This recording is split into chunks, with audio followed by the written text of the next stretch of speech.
from the Bruce Company is here answering your plant and garden questions. The number to call is 270-9933. And what do we have in front of us here today? We have some lovely holiday plants. Stephanotis, cyclamen is here, the pink, poinsettia, of course, and some hellebores.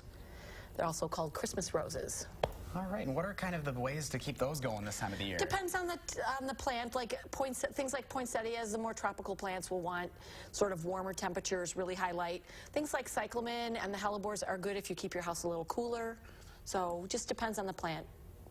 All right, we got a few callers here. We're going to start off first with Barb in Mineral Point talking about spider plants. Barb, what's your question?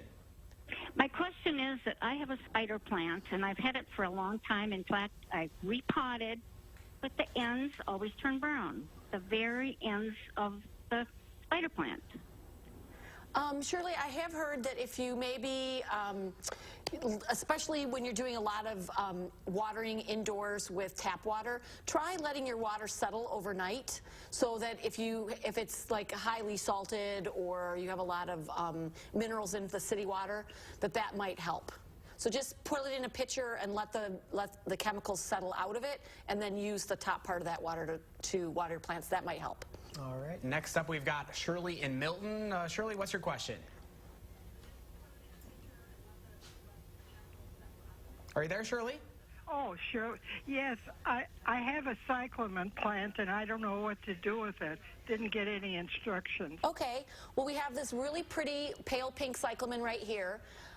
Cyclamen like a bright light, but cooler temperatures. So if you have like an eastern window or someplace like that, or if you have a room that you keep a little cooler than the rest of your house, that would be a perfect place for them. The flowers will last a long time.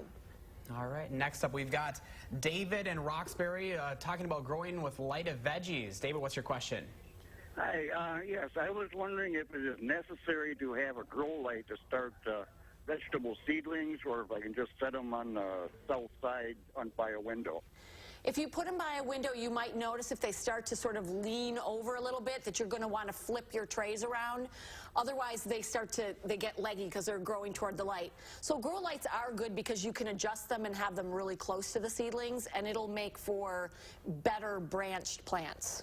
All right, next up we've got Tate in Madison and talking about mulching. Tate, what's your question? I'm in the process of planting a new flower bed for next year, and I'm trying to figure out which, I used to have tree bark mulch beforehand, but I'm trying to find a new medium that's lower maintenance, and I'm trying to figure out which is the best. Well, for my flower beds, I like to use the bark mulch. I get something that's a little more finely ground, and as it decomposes, I just can top dress it. Once your bed starts to really grow into itself, you'll find that you'll have fewer weeds. As far as other choices are concerned, a lot of people really like cocoa beans. I tend not to like the rock mulches for flower beds.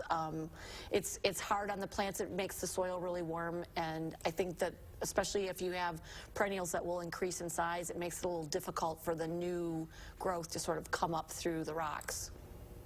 All right, and I think that's our caller. Looks like we got one more here. Dennis and Beloit talking about asparagus. Dennis, what's your question? Well, I'd like to know how to keep all the weeds out of asparagus, what you could put down that wouldn't hurt the asparagus.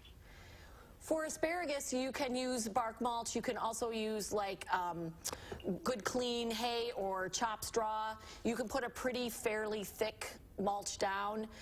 If you have access to it and your bed is pretty clean this year, you could try and put down maybe some organic compost or something. Asparagus beds can be pretty heavy feeders, and they'd certainly appreciate that. All right, and that's our time for now. Lisa, thanks so much for coming in. Thank you.